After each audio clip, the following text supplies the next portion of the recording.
बिहार में भारतीय जनता पार्टी के विधायक हरिभूषण ठाकुर ने विवादित बयान देते हुए कहा है कि मुस्लिमों से वोटिंग का अधिकार छीन लेना चाहिए।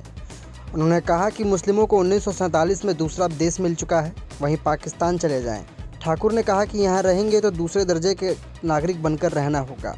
बीजेपी विधायक ने मुसलमानों को मानवता का दुश्मन तक बता डाला और कहा कि वह पूरी दुनिया को इस्लामिक स्टेट बनाना चाहते हैं।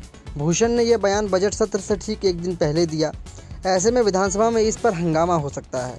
विधानसभा परिसर में गुरुवार को पत्रकारों से ठाकुर से AIMIM के विधायकों की ओर से जनसंख्या के आधार पर भागीदारी की मांग को लेकर सवाल किया गया तो विधायक ने कहा, मेरा कहना है कि 1947 में देश का विभाजन हुआ धर्म के नाम पर।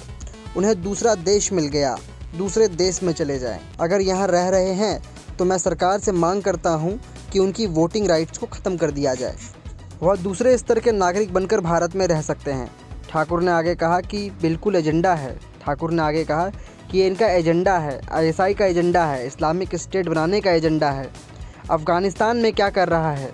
पाकिस्तान को देखिए, ये मानवता का दुश्मन है। वोटिंग राइट्स ज़रूर छीन लिया जाए।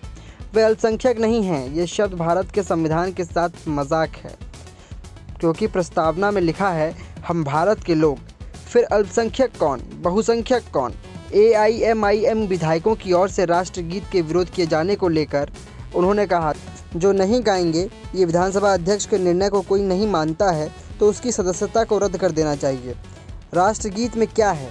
जल की वंदना है, भूमि की वंदना है, वृक्ष की वंदना है, पुष्प की वंदना है। यदि यह नहीं करोगे तो पानी भी मत पियो। उन लोगों का एजेंडा है हमारा देश है तो हम अपना एजेंडा नहीं चलाएंगे। उनको तो देश दे दिया गया है। उनका एजेंडा है संपूर्ण विश्व को इस्लामिक स्टेट बना दिया जाए। को जनसंख्या के हिसाब से आप छोड़ रहे हैं, जनसंख्या के हिसाब से उनको भागीदारी दिया जाए। इस पर मेरा कहना है कि 1947 में देश का विभाजन हुआ धर्म के नाम पर। उनको दूसरा देश मिल गया, वो दूसरे देश में चले जाएं।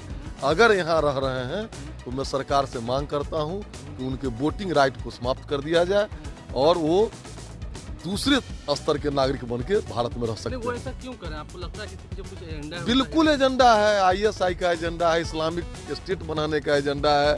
जहां रह जाएंगे। अफगानिस्तान में क्या कर रहे हैं?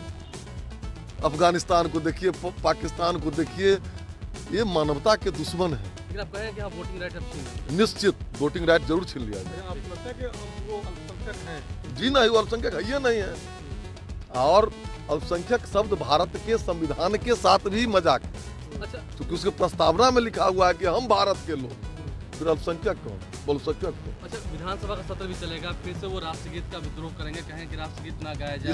इस पर निश्चित रूप से जो नहीं गाएंगे, और ये विधानसभा के अध्यक्ष का निर्णय होता है, और विधानसभा के अध्यक्ष का निर्णय अगर कोई नहीं पालन करता है तो माननीय विधानसभा अध्यक्ष जी उनके सदस्यता को रद्द कर दें। इस देश में रहकर आप राष्ट्रगीत न गाने को कैसे देख रहे हैं? आपको लगता है बिल्कुल अपमान है। और राष्ट्रगीत में क्या है? जल की वंदना है, भूमि की वंदना है, वृक्ष की वंदना है, पुष्प की वंदना है। अगर ये नहीं करेंगे तो फिर पानी नहीं पिए। वो कह रहे हैं राष्ट्रगान से नहीं राष्ट्रगीत तो उनको उन लोगों का एजेंडा है, वो लोग अपने एजेंडा पर काम करते हैं। अपना एजेंडा ला रहे हैं। कौन? हमारा देश है तो हम अपना एजेंडा नहीं चलावेंगे। ये देश हमारा है, उनको तो देश दे दिया गया है। क्या एजेंडा है उनका? क्या उनका एजेंडा है? जो संपूर्ण विश्व को इस्लामिक स्टेट बनाना, उनका एजेंडा है।